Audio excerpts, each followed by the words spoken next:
invited to speak. Guidance on how to do this is contained in the guidance pack issued to you. I'll now ask the clerk to advise the members participating today for all members to confirm their attendance once their names have been announced by the clerk, so it is clear in the recording of the meeting, and it can also be recorded in the clerk for the minute. Over Thank to you. Mrs. Finch. Thank you, Convener. Convener? Present. Councillor Yule, Vice Convener? Present. Councillor Allard? Bonjour. Councillor Duncan?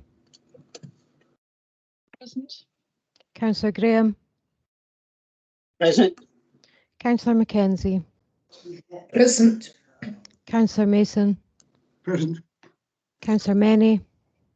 Present. And Councillor Reynolds? Present. Thank you. Thank you very much, Mrs. Finch. Just a little word of housekeeping before we get started.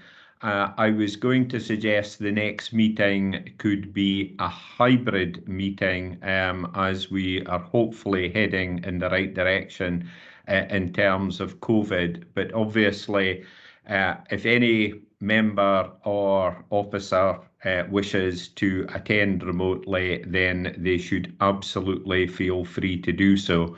You know, I do think we've now shown that the technology works very well, and I certainly am expecting folk to come into an in-person meeting unnecessarily if there are reasons why they would wish to attend remotely, be that for work purposes or personal reasons, and that would apply to officers and members.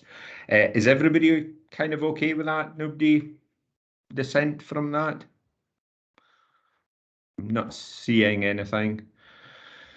Okay, I'll move on to the agenda. Oh, Ian Yule has his hand up. Councillor Allard also had his hand up, Convener, but I think he's taken it down. No, it's back up again. Back up again. Thanks, Convener. I was just going to say, I think you've made a nice, sensible and pragmatic proposal, and we certainly shouldn't be pressurising anybody to feel they've got to come into an in-person meeting when the technology exists to participate and to participate fully remotely. So very happy with your suggestion. Thank you very much.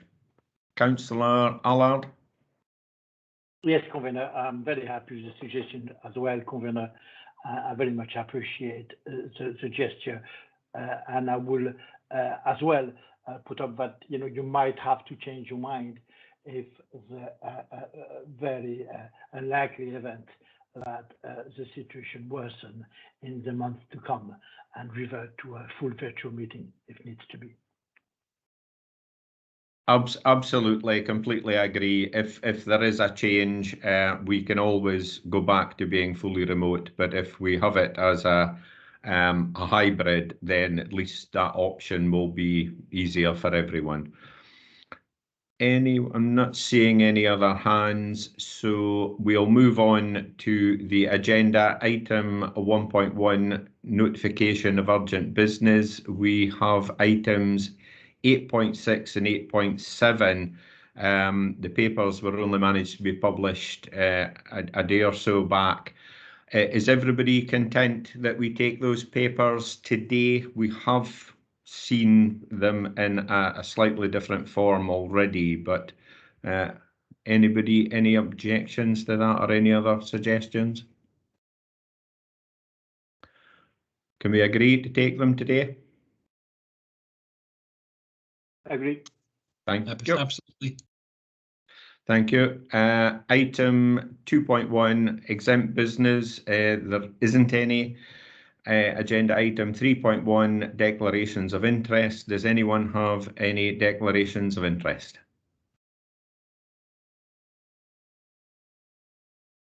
I'm not seeing any hands. Okay. 4.1, deputations. There are none. 5.1, minute of the previous meeting. If we go through it page by page, and if anyone has anything, if they could just let us know. Page 7. Not seeing anything. Page 8. Not seeing anything. Page 9. Not seeing anything. Page 10. Page 11. And page 12. Not seeing anything. Can we agree the minute? Agree. Thank you. Agenda item 6.1, the business planner. Any questions?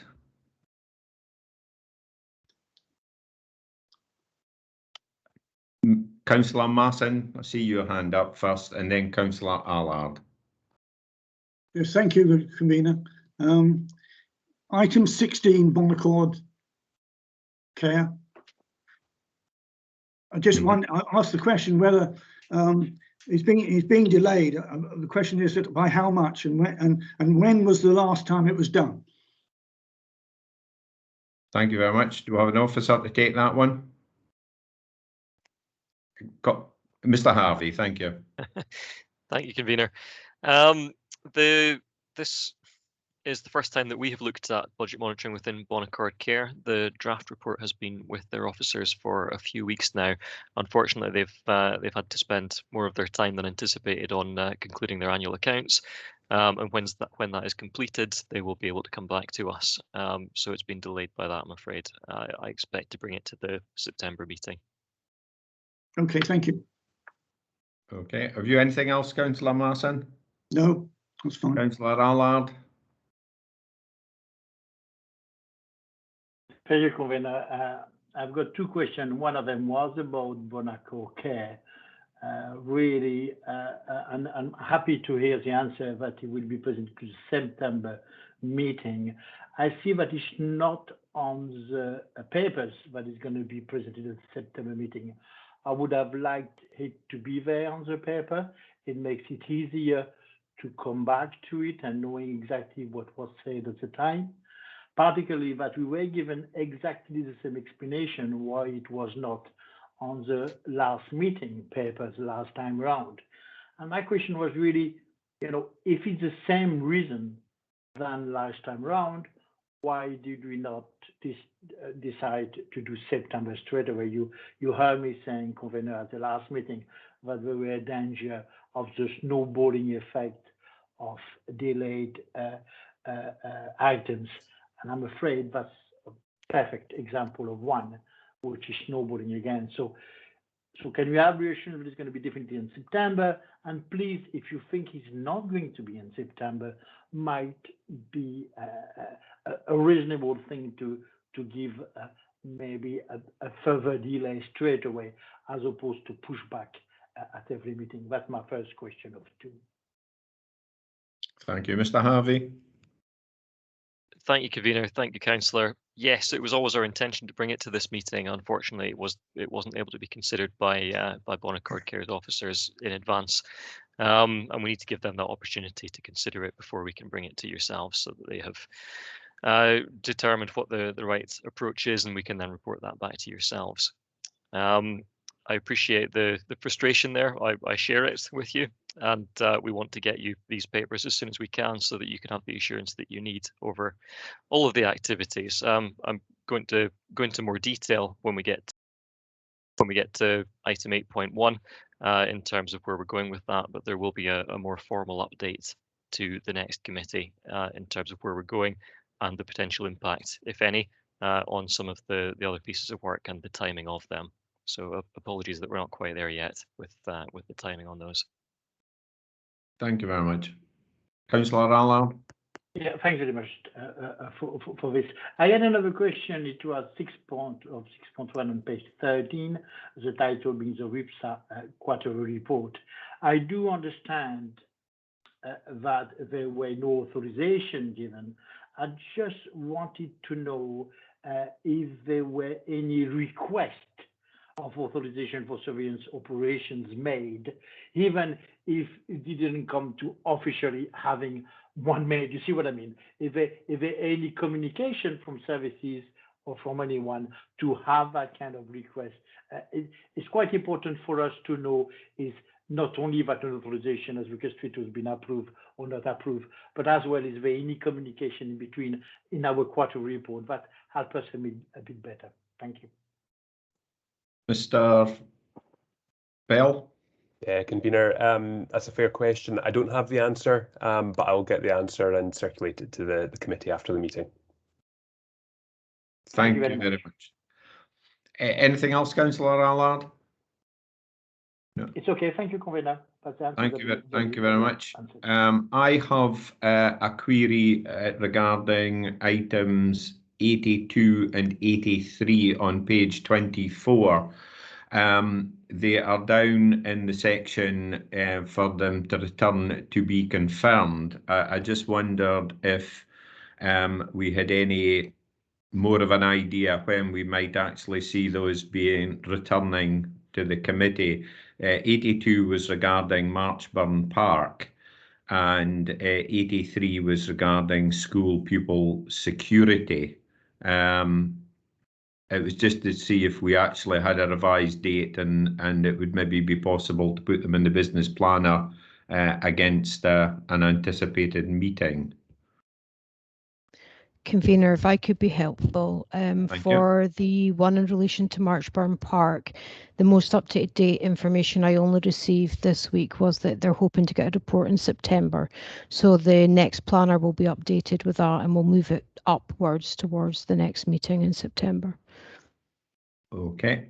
Would it be possible to maybe take it offline and find out for the other report, the school pupil security?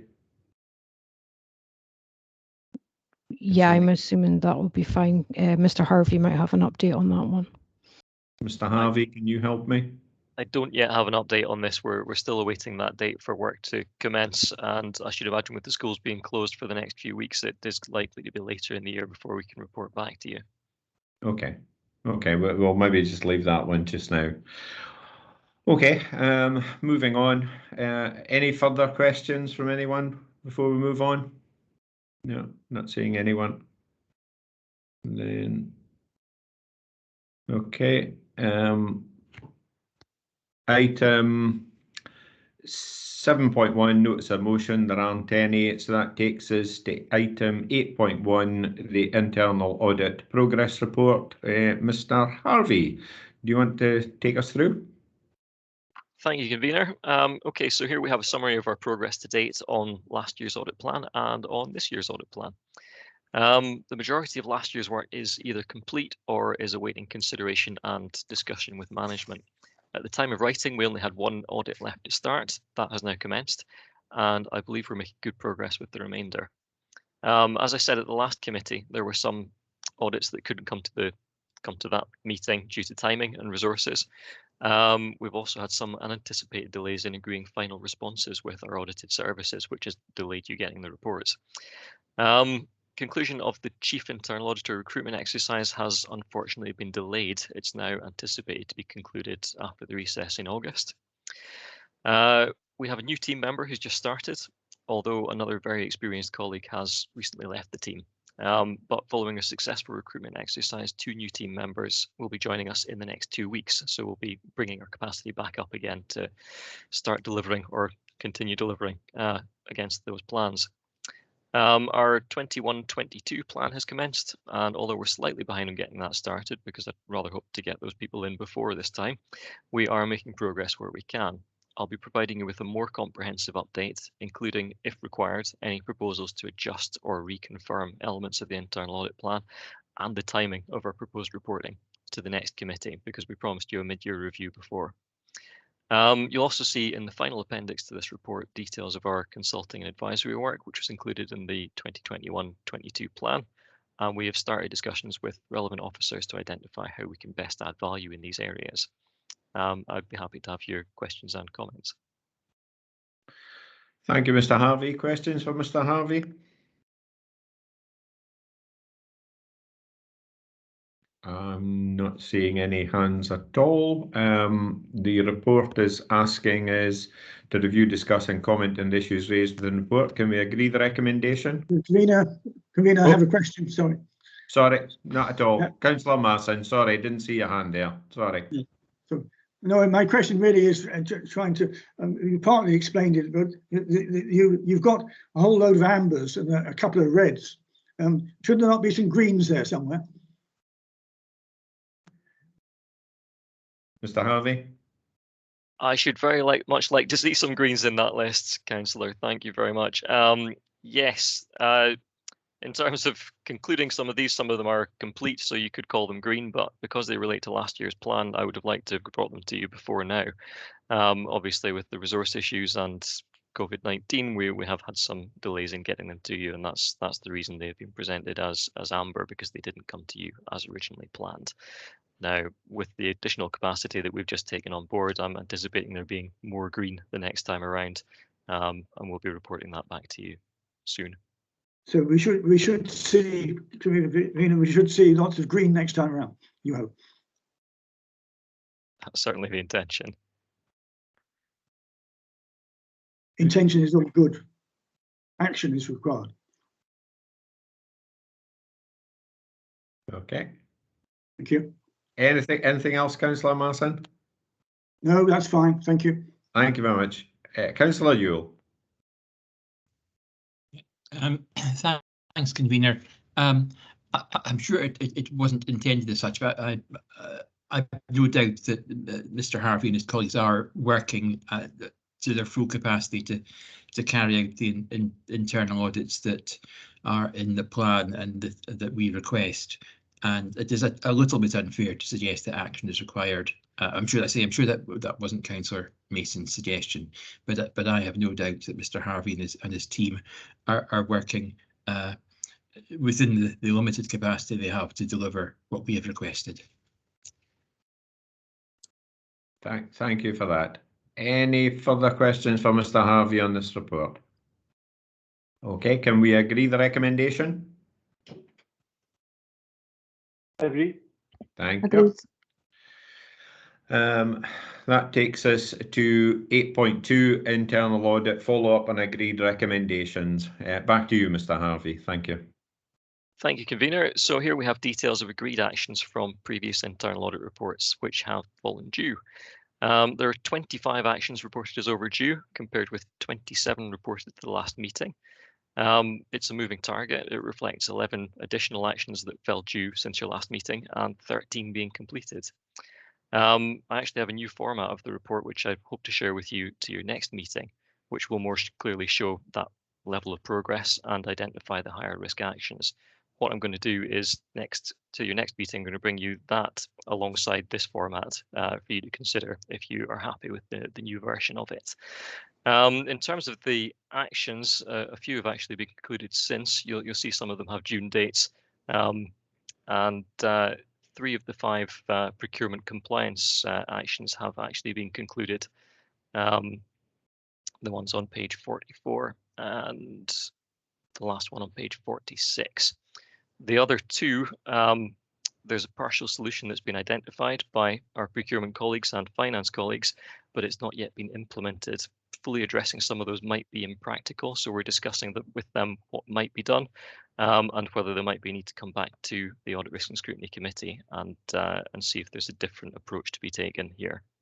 But we'll report back on that in due course. I'd be happy to take any other questions. Thank you very much. Questions for Mr. Harvey? Councillor Graham.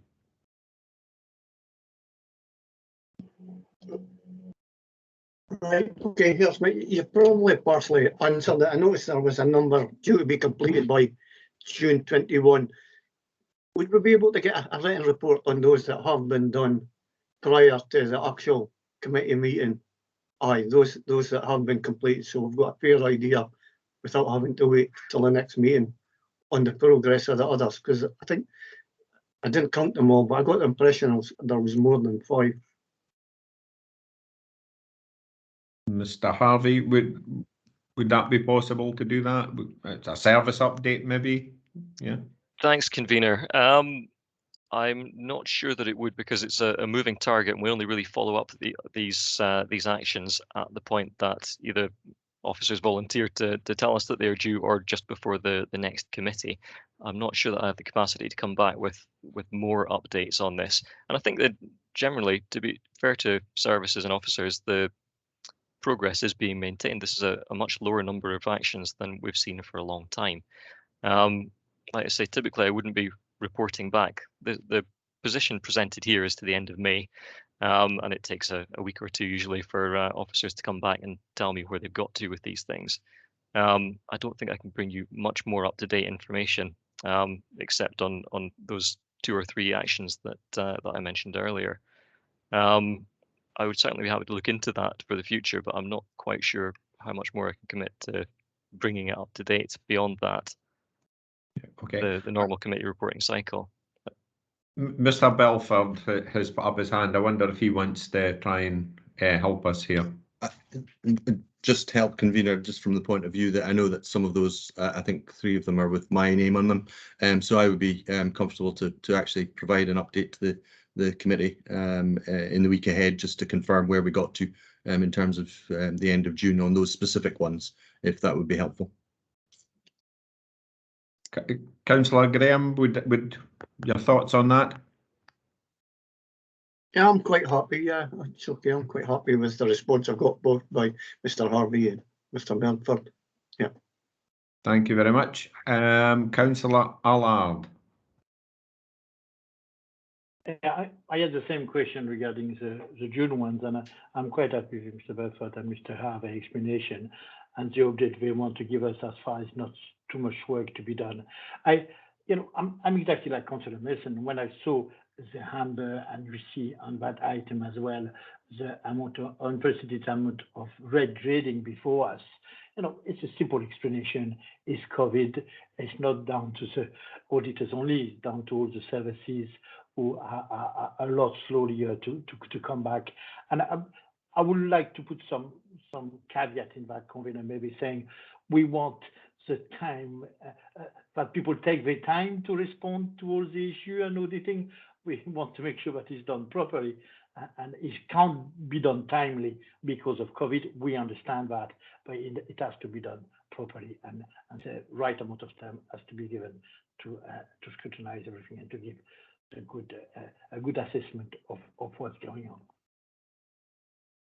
Thank you. Any further questions for Mr. Harvey? Okay, the recommendations were for us in page 37. We requested review, discuss and comment on the issues within the report and the attached appendices. Can we agree the recommendation?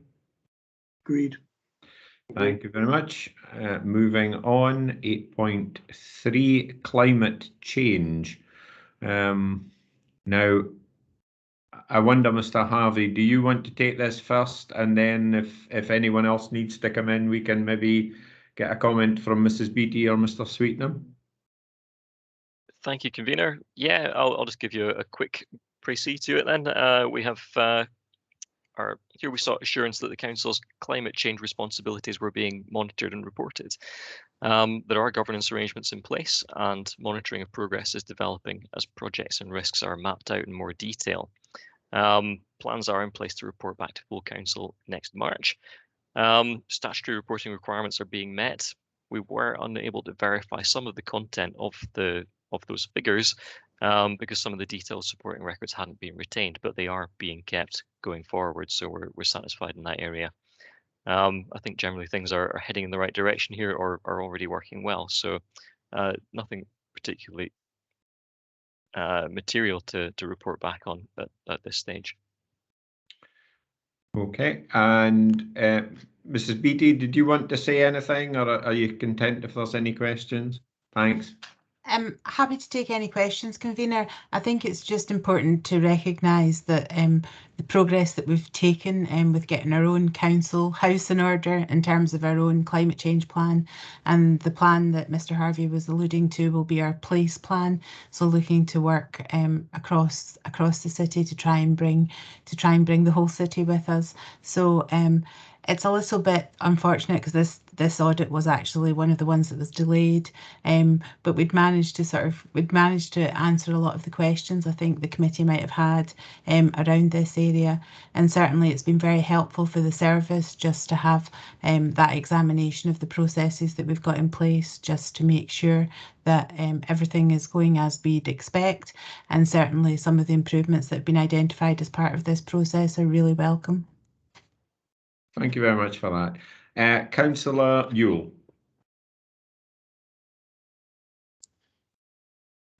Thank you, convener. Just to say, obviously welcome the audit report, and particularly welcome the fact that the services have agreed all the recommendations. And it's a question actually for Ms. Finch. Mr. Harvey said in his remarks that there was a report back to the council in March next year.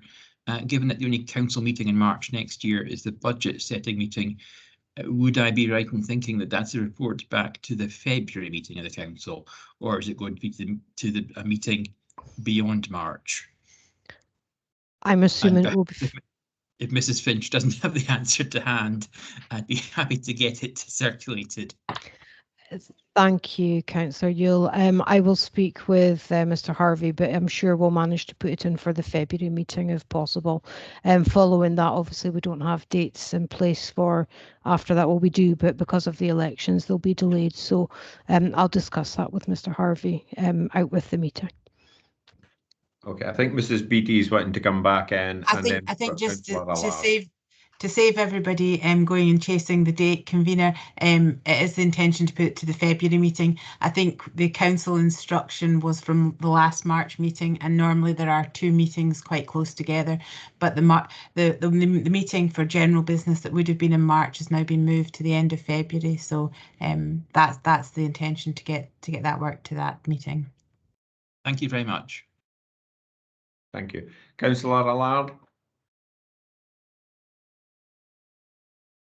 Thank you, Convener. It was about the carbon budgeting, which you find on page 89 of the report on 2.5.5, talking about the pilot, which comes in 2021-2022, being allocated to select council function for the financial year.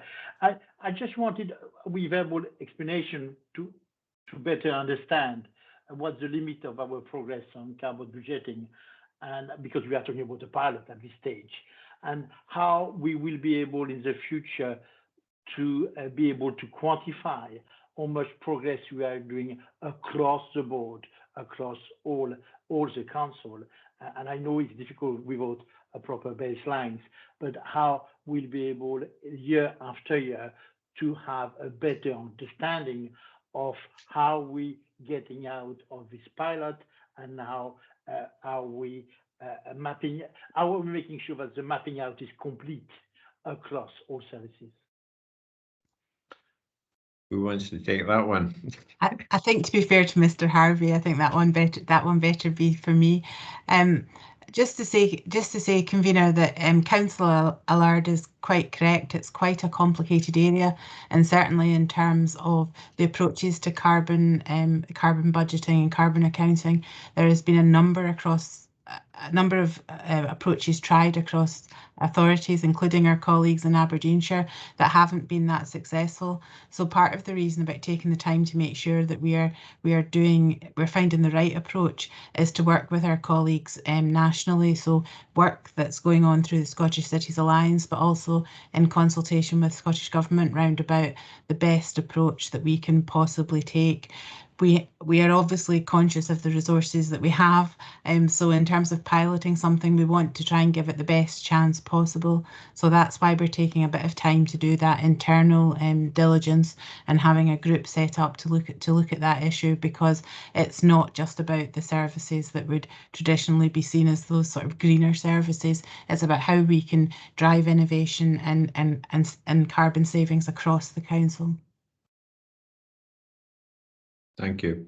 Anything further, Councillor Allard? Yes, I just want to clarify, just to make sure that Mr. Harvey and Ms. Betty understand. It's really to try to make sure that this is not seen as vast amount of progress made. Even if we did a lot of progress, it's very on a limited basis. So we need to be clear when we are putting that out, that people, we're not over-egging the thing, and people out there are not going to think that we are progressing a lot more than we are. And I do acknowledge that we've done a lot of progress, but as you say, you're absolutely right, we need to take our time to make sure that it's done properly. So we need to make sure that that's written in our report as well, of how well we are progressing, and not as well as people might expect us to already have done. Thank you. Thank you. Any more questions? No, not seeing any hands. The recommendations are on page 69. Can we agree the recommendations? Agree. Thank you very much. That takes us to 8.4, internal audit, financial sustainability. Mr. Harvey, please. Thank you, convener. Yeah, so here we were considering whether suitable controls and sources of assurance were in place over the council's financial sustainability risk. There are lots of sources of assurance and controls through which the council can satisfy itself that this risk is being appropriately managed. Generally, these provide positive assurance, or they provide an opportunity for the council to reflect and course correct where required. Well, there are action plans in place. The anticipated impact on the risk score isn't always being set out clearly in advance, and the impact of progressing actions can also be difficult to measure. So Finance is going to have a look at developing some more specific, measurable and time-bound actions to clarify where they're going with some of these points. I think they do know where they're going with them. They have got that in hand. It's just about being able to quantify it, which can be difficult. So when we come to have a look at it, it's difficult to say, okay, we're definitely this far along the trajectory. Consideration is also going to be given to how this can be reflected in the council's wider risk management process. Thank you very much. Questions for Mr. Harvey?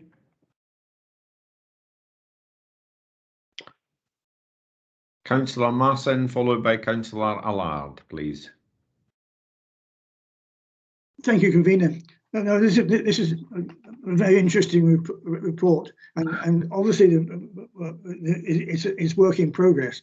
But I get the impression that at the moment the process is making sure that everything that's done is done accurately and correctly, and rather than assessing the profile of the risks involved, and taking a risk with arrangements of scenario that will compensate and mitigate that risk if it ever happens. Am I understanding it right? Yes, I think that's a fair summary of it. So it's about making sure that that we have the right actions, mitigations, and so on to address those risks should they cause an impact or should they affect the council. I think in terms of whether the council is financially sustainable or not, you're provided with regular assurance through the budget monitoring reports, various other sources as we described in the report here, and through your annual accounts and external audit. You'll see a section in their report later on the agenda in terms of the council's overall financial sustainability, its reserves position, and so on. I don't know if Mr. Belford wants to provide more information or context to that. Mr. Belford. Convener, thanks. Yeah, and I would agree with what Mr. Harvey was saying there. I'd just add that obviously it's not a fixed point at any point in time. This is something that's constantly under review in terms of what assures us of our financial sustainability, what new information do we need to take account of, and so on. So some of these controls need to be modified at various points, and the sources of assurance will also change over time. But I think what I get from the report is a clear sense that we've got all the bases covered. In general, that there's a strong focus from the council on ensuring that we've got as much as we possibly can done, and that we've got that documented. Yes, I would agree that there are a couple of things that we were going to improve on, and we're going to do that. But definitely not something that's a standstill situation. The financial environment changes frequently, and we need to keep on top of that as the risk develops. But that's something that we'll continue to do, and I'm very pleased with what Mr. Harvey's actually concluded in terms of his report. Thank you. Councillor Marson, do you want to come back on that? Yes, just short follow on from that. Is there not a danger in the process of developing an organisation which is risk adverse, making sure everything never fails? And we really want to make sure that there is opportunity for innovation and risk taking where appropriate. Convener, through you, I would just refer us back to our risk appetite statement, in terms of that being one element of how we measure our appetite for taking risk, and clearly from a stewardship perspective, for financial controls and so on, we do take a risk averse type of approach and take it from that position.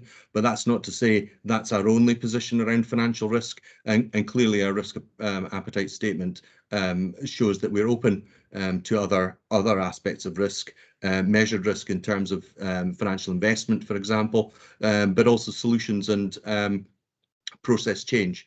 So that is captured as part of that particular statement, and that's something that the committee has, I think, reflected on and modified back in December, I think it was, when we considered that particular, and obviously that will be reconsidered in the future in terms of where we are as an organisation, in order to help shape how we take on board risk going forward. Just a wee question, but was that the risk appetite you were referring to there, Mr. Belford, back at the end of last year? Convener, yes, that was, yes, the risk appetite statement. Yeah. Councillor Marson, any further questions? That's fine, thank you, Convener. Thank you very much. Councillor Allard. Yes, thank you, Convener. On risk and management and risk and the impact of S risk, page 88, it's page 2 of the report, finding recommendation risk management 2.1.7. Every risk across the council suite of risk registers is allocated to a category according to the nature of the most significant impact it will have. This currently includes strategic, compliance, financial, reputational, climate, environment, EU exit, and COVID-19. You may remember that I talked about that before, and I would like to have some reassurance that all those risks will be dealt separately in all reporting.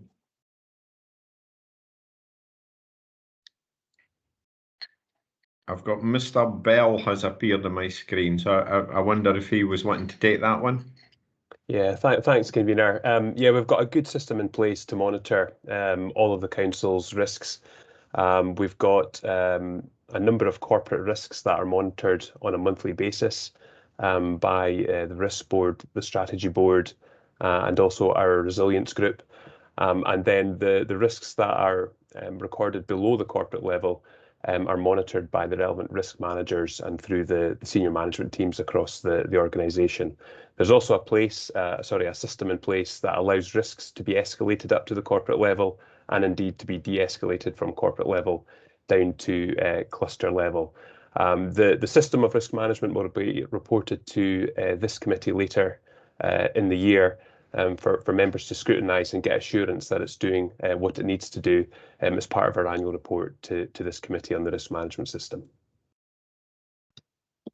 Thank you. Councillor Allard, do you want to come back on that? No, thank you for the time being for the reassurance. Okay, thank you. I take it Mr. Harvey and Mr. Belford don't want to add anything to that. No? I'm seeing shaking heads. Okay. Okay, any further questions for officers, please? Not seeing anything. The recommendations are on page 83. Can we agree the recommendation? Agreed.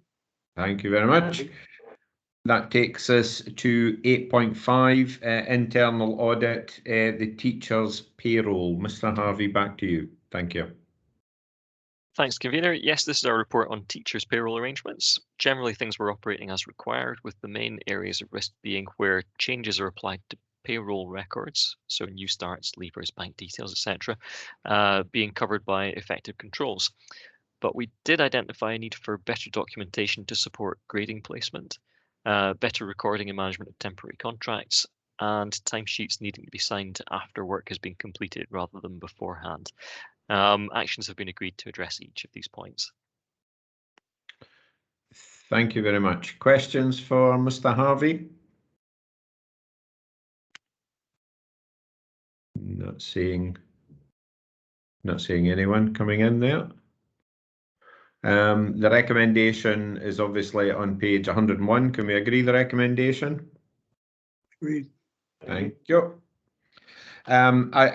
If the committee wish, I'll simply go to 8.8 because 8.6 and 8.7 are on a different part of ModGov. Is everybody content? I should have said at the beginning, but is everybody content if we just jump to 8.8 and then go to the other file in ModGov to deal with the other two papers? Very Okay. sensible suggestion. Yeah. Okay, 8.8, the Scottish Public Service Ombudsman Report. Mrs. Mackenzie? Thank you, convener. So this is the standard report that outlines the SPSO decision since the last committee, the last report that we reported to committee in February, providing assurance around the complaints and Scottish welfare decisions and how we've handled them. So there are no SPSO second-tier reviews, so nothing to report there. There are 3 complaints that went to the SPSO. One was upheld, one was not upheld, and one was partially upheld. There are recommendations that were outlined from the SPSO that are detailed within the report with access to the SPSO report as well. And the majority of those recommendations have now been implemented. And if there are specific questions, then there's other officers here around those specific complaints, but happy to answer any questions. Thank you. Thank you very much. Questions for Mrs. Mackenzie? I'm not seeing any hands. We're asked to... Oh, Councillor Duncan, thank you. Thank you, convener. On the complaint that was upheld, I noticed that there was a recommendation about the complaints handling process being followed. Is there a training and refresher programme in place for staff to make sure that people do understand what to do when they receive a complaint? Yeah, training is a really important part of the process, and that's something that the customer feedback team continually look at. What we do is we identify specifically which areas kind of require that refresher training and then work with specific services to implement that. Okay, thank you. Okay. Any further questions for Mrs. Mackenzie? No, I'm not seeing any hands. We're being asked to note the report. Can we agree the recommendation? Okay. Thank you very much. I'll give everybody a moment just to go over on ModGov and change over to 8.6 and 8.7 because they're obviously, they came slightly late.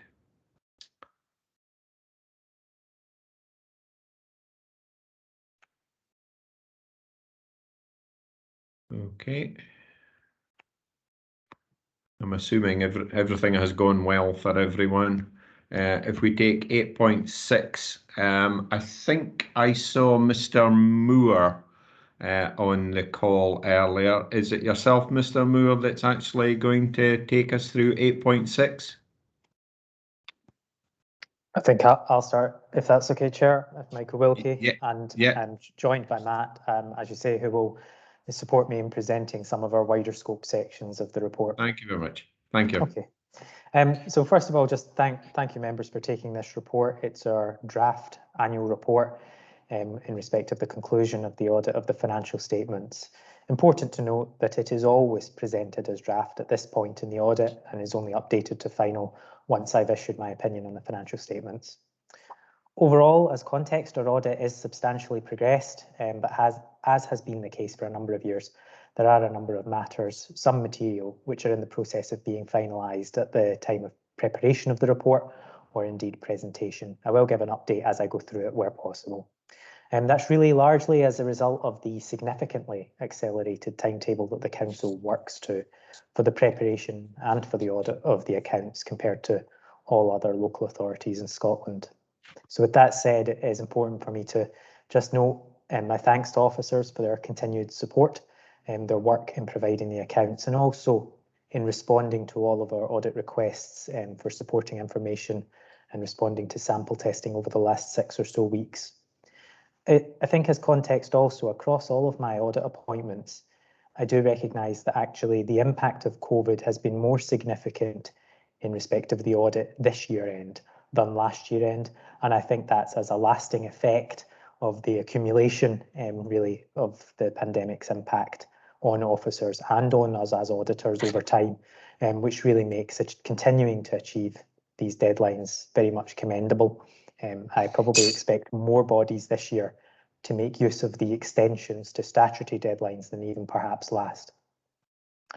I'm just turning to our report then, and I'll focus on the PDF page numbers rather than our document. So page 7 and 8 summarise the conclusions of our work, and importantly, I do expect to be able to issue an unqualified opinion.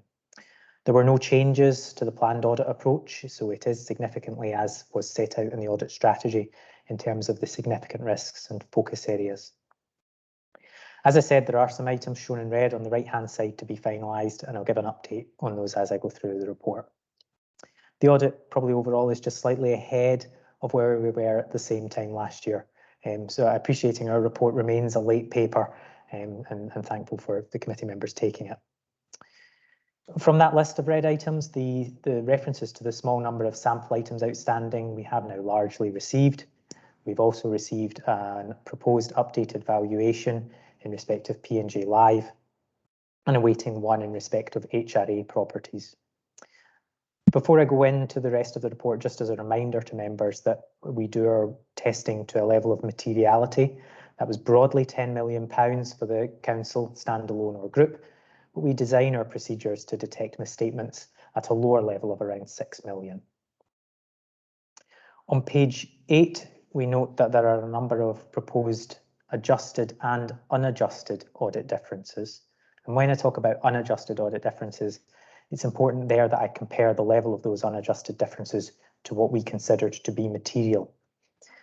Those proposed unadjusted differences I'll come to at the end, but they relate to the valuation of P&J Live, bond accounting, and depreciation of IT assets, and also, as I said, potentially in respect of HRA valuation.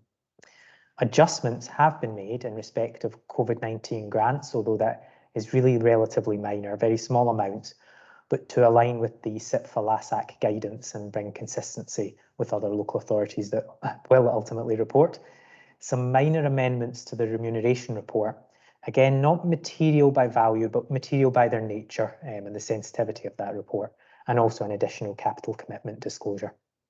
We also agreed with management a presentational change that was significant but had no net impact on the CIES, and that was in respect of accounting for Aberdeen Western Peripheral Route payments as a principal arrangement consistent with prior years.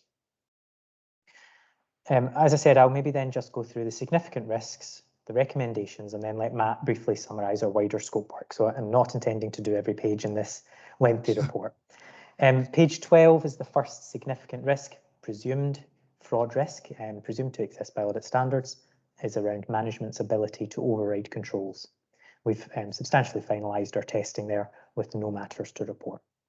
Page 13, the second presumed risk is around income recognition. We substantively rebut that risk because of the nature of a council, but we do accept that a similar risk could arise over expenditure recognition. That's the timing of when expenditure is recorded, so either in this year's accounts or next year's. We've conducted an extensive range of tests which are set out there, including a large substantive sample of expenditure with a focus on ensuring the accuracy of the period in which items are recorded. We've got no matters to report. Page 14 and 15 is the first significant risk, which is specific to the council, so rather than presumed by audit standards. And that's around valuation of property, plant and equipment, largely because of the nature and complexity of the council's portfolio, the size of the values that are involved, and also the degree of management judgment. As I said when I set out the audit strategy, we also gave additional consideration this year to those assets which were not formally revalued in the current year. So the council has a 5-yearly valuation cycle, and that means that in any 1 year there's a large portfolio of assets which are not being formally revalued, and I wanted to test the value of those. In that context, first of all, I'm really thankful to the council's in-house valuer for preparing a robust review of those properties not revalued in line with an approach that we discussed early in 2021. And we have now concluded that there is no material change in the value of that group of assets based on the sample testing and challenge that we've conducted. And that involved looking at kind of market movements between the point in time at which they were last revalued and current point in time. On page 15, we noted that at the time of drafting, we were waiting on an updated valuation of P&J Live. So I do mean just the actual event facility itself rather than the whole TECA project as we were discussing last year. And that's because the value which was being carried in the draft accounts was in effect last year's value less 1 year's depreciation. Now that on its own is exactly what I would expect the council to do, but the council's valuer had provided an updated valuation report as at November, which suggested that there had been no change in the carrying value of the asset. We challenged that and have received an updated valuation which suggests that there has been some reduction in value of the asset, and really based on its limited use in the past year. Now that's not as much as the amount that's been charged as depreciation, so still does leave some difference. The updated valuation being 242.4 million. So the potential difference in the accounts therefore being 1.7 million. On page 16 and 17, I summarised the conclusions in respect of retirement benefit obligations. Again, a significant risk because of the level of judgment and sensitivity of the numbers in the accounts to very small movements in assumptions. We use our own actuarial specialists to challenge and benchmark the assumptions. In the very last appendix of our report, we show the results of that benchmarking, which is that overall we consider the council's assumptions to be balanced. And actually, although we said they were also balanced last year, they're slightly more balanced this year in comparison. The last thing in terms of risks and focus areas is page 19, just giving a bit of detail and conclusions in respect of accounting for those COVID-19 grants. So as I said in the strategy, a degree of judgment around whether the council's acting as agent, effectively administering grants on behalf of government, or as principal, making its own decisions about eligibility and award.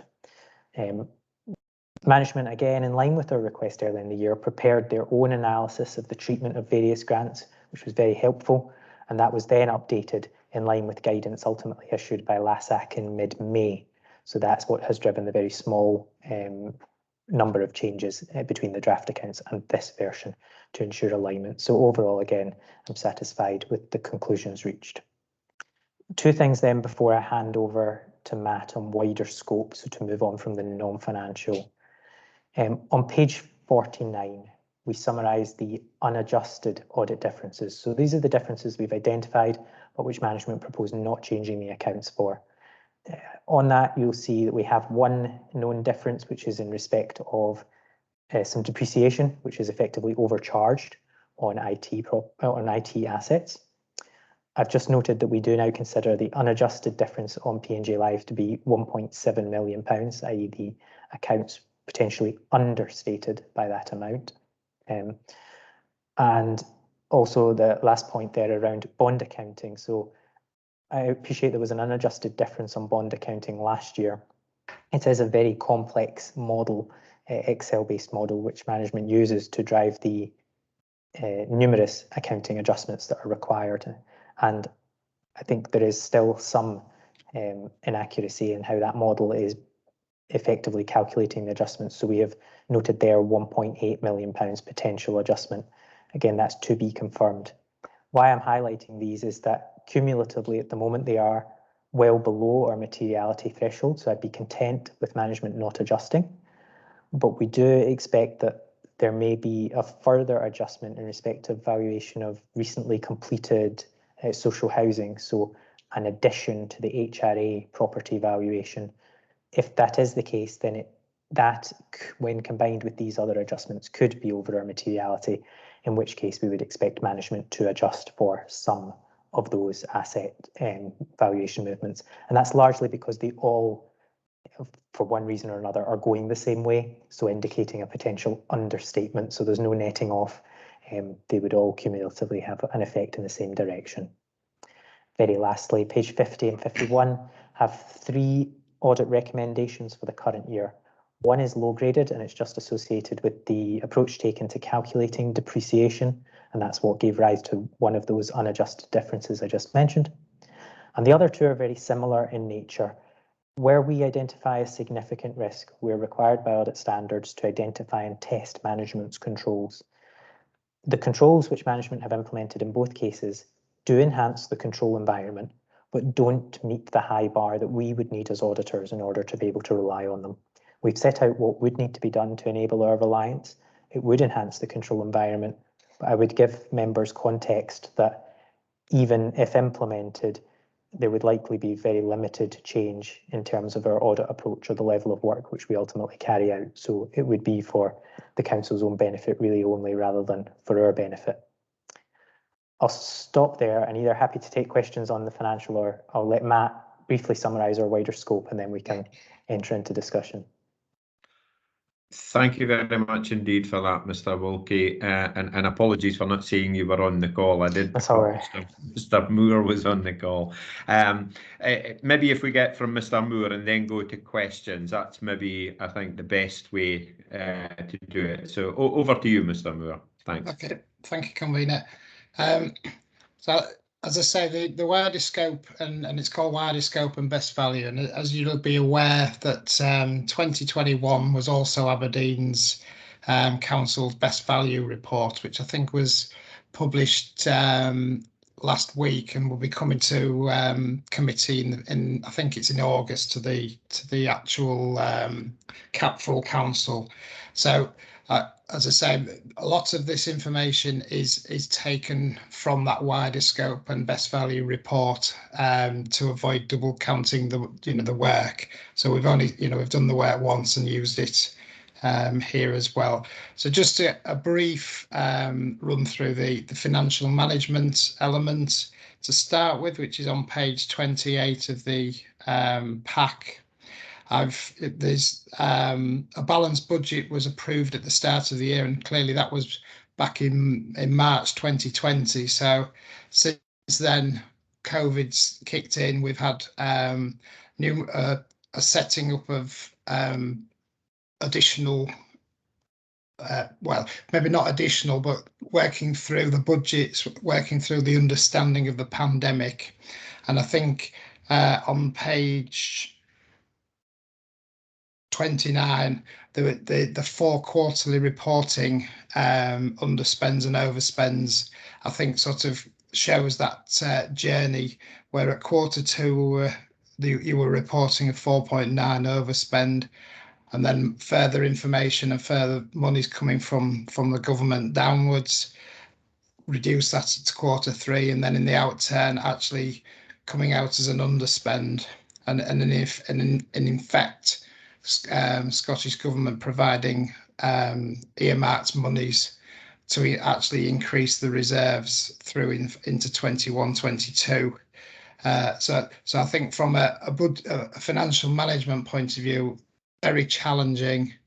I think as an organisation, there was clear evidence of being on top of the ball, on top of it, understanding the impact, in understanding the cost pressures, understanding the income reductions, and being able to manage that process through and trying to make as many savings as they could through the pandemic to get to this very good position as at the end of the year, so which is then in effect setting you up into the 21-22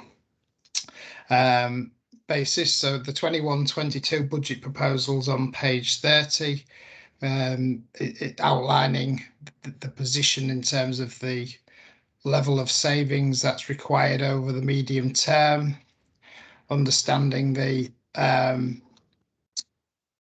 impact that COVID will have, not just in terms of the pressures initially, but what's the impact of it likely to be on the economy of Aberdeen, and the longer term impacts of the services demand that's needed. So those are clearly some more uncertainties going forward, which the council will have to work through as well. So in terms of the high level view of financial management, which is on page 34, we've said the council has a robust financial management arrangement, effective monitoring and reporting, and the medium-term planning. The council has delivered the required savings in 1 to 4 of its ongoing transformation programme, with its digital initiatives and the main driver of this. The financial outlook, although challenging, is the council is well placed to address the funding gaps through its transformation programme and medium-term plan. And then, so overall, we're considering as well-developed arrangements in respect of fraud and corruption and risk management. So that's all positive.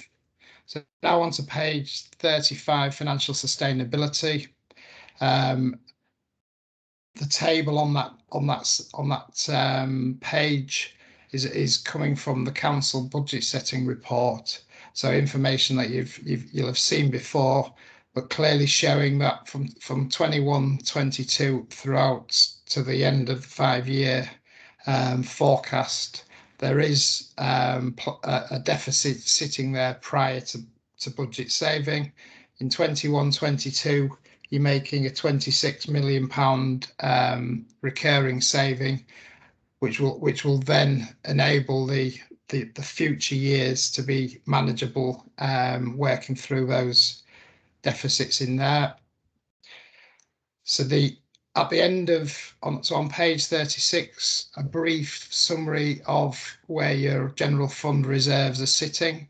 So clearly you can see there's been a significant increase in reserves from year to year, and the majority showed as COVID-19 earmarked reserves.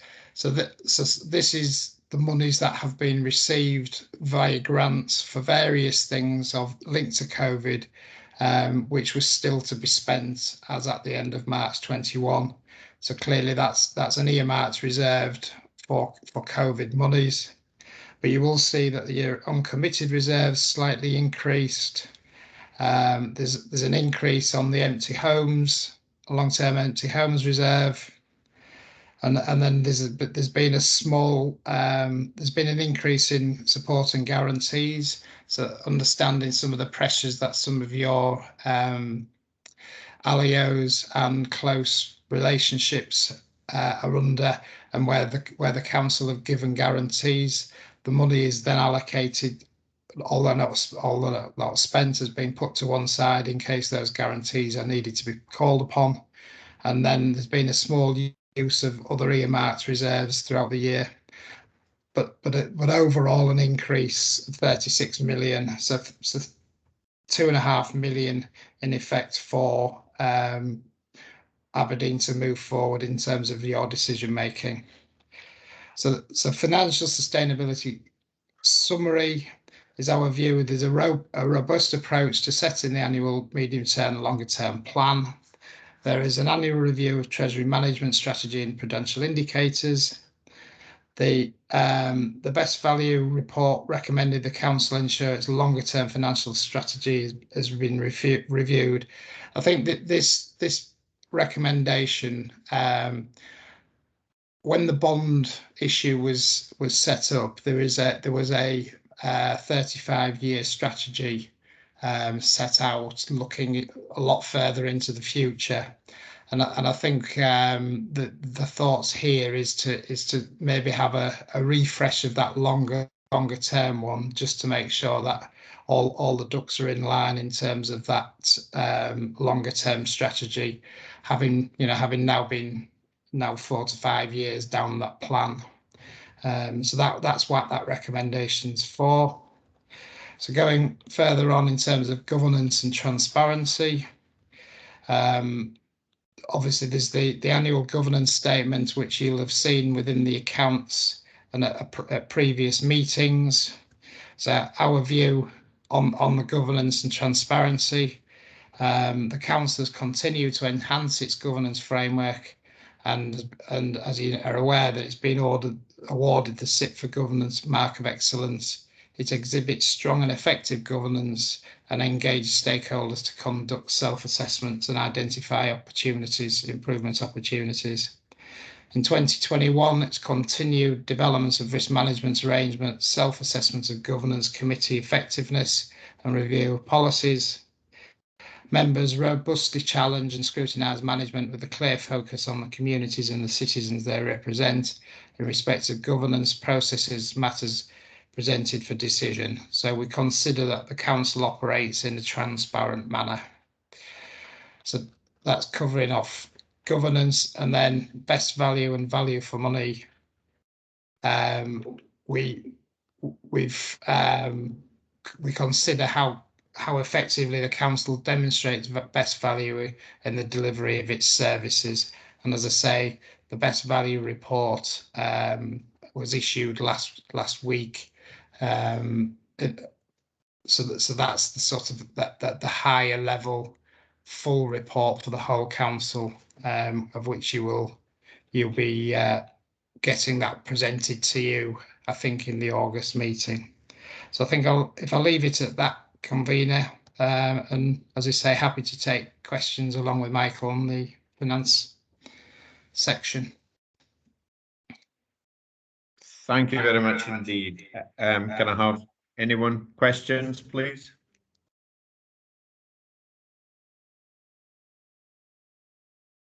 Councillor Allard, please. Thank you very much for this all this explanation, and that answered most of the question that I had, which is very good. I might have one regarding the bond accounting on page 45 or page 49. As you already said, at the time of drafting, we are reviewing the operation of the revised model. Just a question to everybody: is there a timetable when we think we will have an agreed model for everybody involved to agree on that this is the model we are using? And I hear what you're saying about reviewing 35-year strategy, but for that to happen, we needed really to agree about the revised model, that everybody is confident to work with it before we go into this. Don't make it Michael, or yeah, I can do the first part. I think the model, we don't have a doubt about the model itself. It is operating as expected. It's just that it has a degree of complexity and generates the journals which are required to actually process the numbers and the conclusions of the model into the accounts. And it's the way those journals are being generated by the model, which I think could be giving some inaccuracy. So I would expect between myself and officers, we'd be able to bottom that out within the next couple of days. It's not, although I say it's complex, it's a complex model and we're trying to make sure it's accurate. There's no changes to the actual model itself. Thank you very much. I think Mrs. Scott's asking to come in. Mrs. Scott.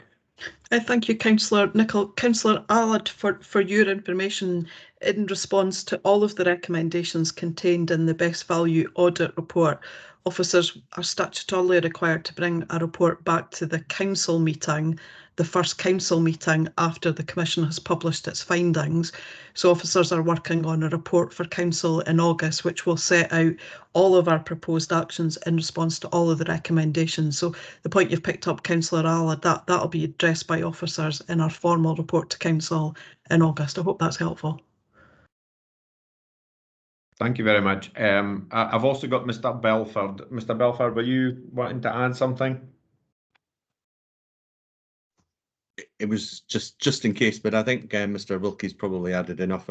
I would merely say that this is a model that is going to be in use for every annual audit process and every year's transactions for the coming 30 years while the bond is in place, and therefore it changes throughout the period, and it's that iterative process of making sure that actually everything lines up. But we are working hard with Mr. Wilkie in order to resolve that just as soon as possible.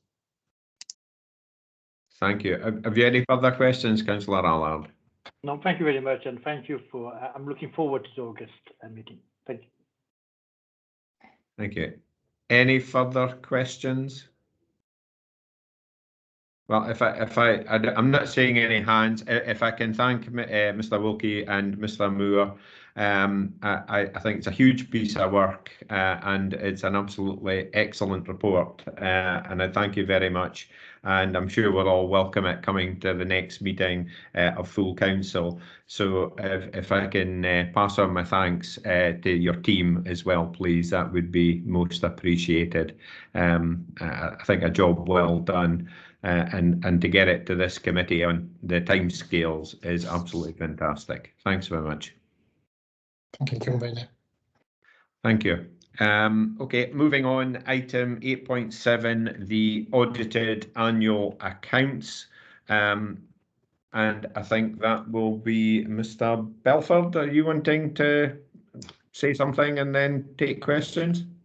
If I could, Convener, that's that. Thank you very much. That's fine. And I'm delighted to be able to present the audited accounts. And as you've just mentioned, I would be extending my thanks not only to my team who've worked remarkably hard, but to all the council officers, of which there are many involved in preparing the accounts and responding, as Mr. Wilkie said, to the many audit queries and requests that come through.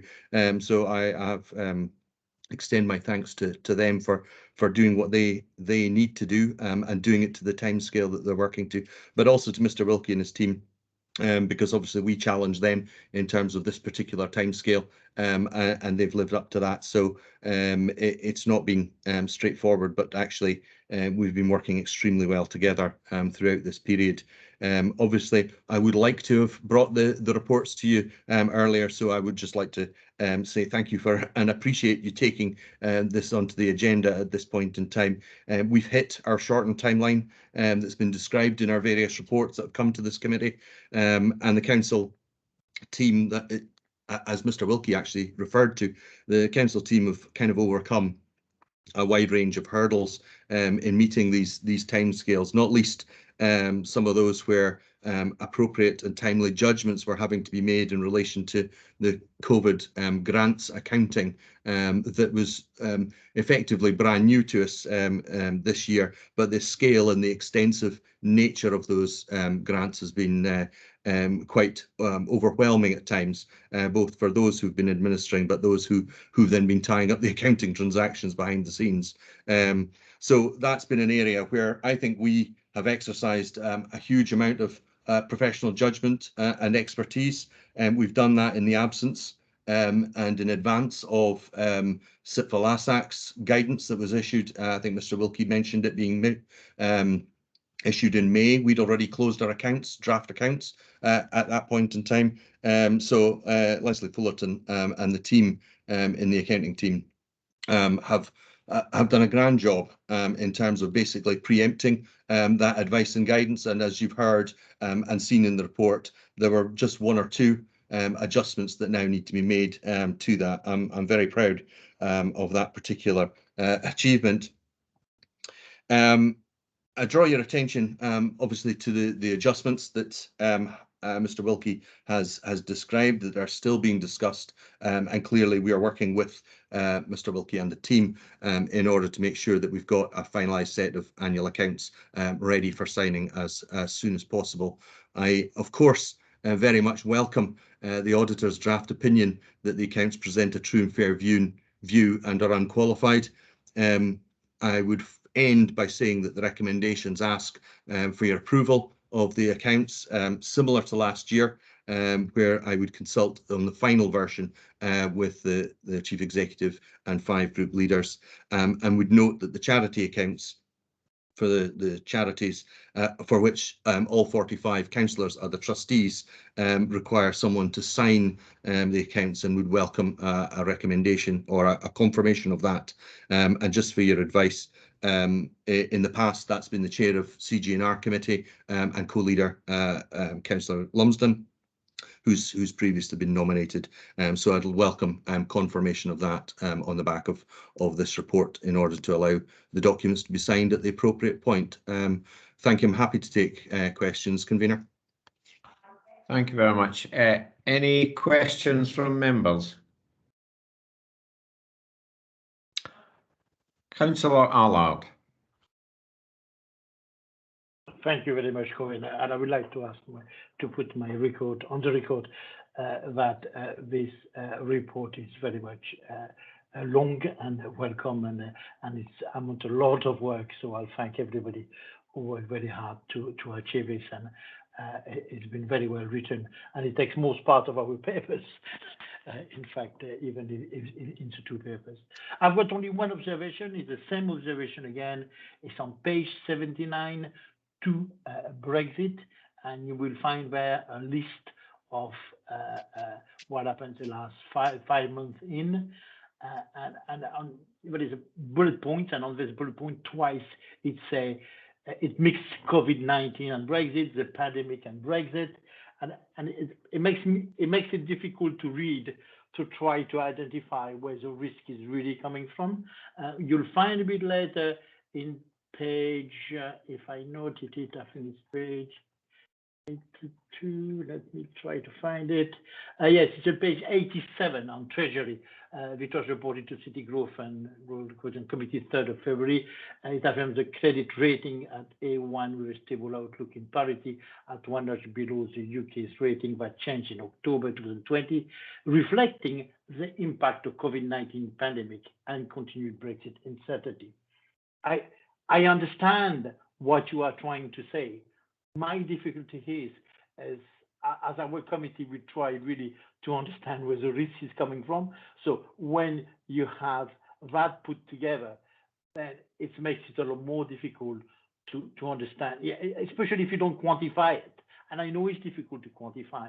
Well, you know, for more accuracy, I will encourage officers to be to try to separate as much as possible the risk, if possible. Thank you. Convener, on that point, just to provide Councillor Allard some reassurance, we did consider that, and I remember your comments from May. They rang out in my ears as I was looking back at the management commentary and going, how do we resolve or take on board what you've said? I think what's reflected in both statements that you're looking at are a reflection of the thoughts and views of both the Economic Policy Panel, where they've combined these things, and also Moody's in terms of our credit rating agency. In some respects, we don't have the level of detail I think you're looking for at this point in time to be able to separate that out. I've tried to make it clearer that if the underlying impact is Brexit, it's made more complex by COVID. And the fact is that they're happening at the same time has made that more challenging. So all I've been able to do is perhaps to refine the way in which we've presented that. I take on board what you've said, and obviously Mr. Bell's response to you earlier in terms of taking the different elements. I could see working towards this particular point you were making, and all I can do is try and work with Mr. Bell to make sure that we're trying where we can to separate that, or at least to explain that when we're presenting these. That's not to say that in every instance I'm able to achieve that. So I'm hopeful that what we've done is reflect the view of an external body that actually they've not provided us the detail in order to separate that out. But going forward, I'll bear that in mind in terms of how we try and present that in the likes of our accounts. Thank you very much for this very comprehensive answer. And Mr. Bell and yourself, I know has worked very hard on this. May I suggest that the external body, you should maybe tell them to be a little more precise when they give advice, because it's so important for us in this committee to understand where the risk is coming from. But thank you again for the effort. Thank you. Councillor Yule.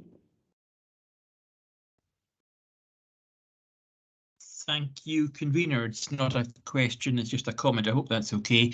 I just wanted to say thank you to Mr. Belford and all his colleagues. In fact, as he said himself, staff across the council, but particularly to Mr. Belford and his colleagues for the way in which they have once again prepared annual accounts in, if not quite record time, it's certainly pretty close to record time, and certainly substantially ahead of other local authorities. I think perhaps even more importantly, can I congratulate Mr. Belford and his colleagues on the very positive audit report once again, which is a tribute to the professionalism of all our finance staff and other staff as well, obviously, but particularly to our finance staff.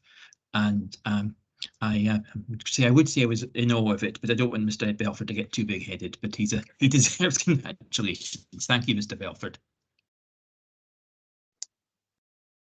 Thank you, convener. Any further questions for Mr. Belford? Can I ask, is he now blushing?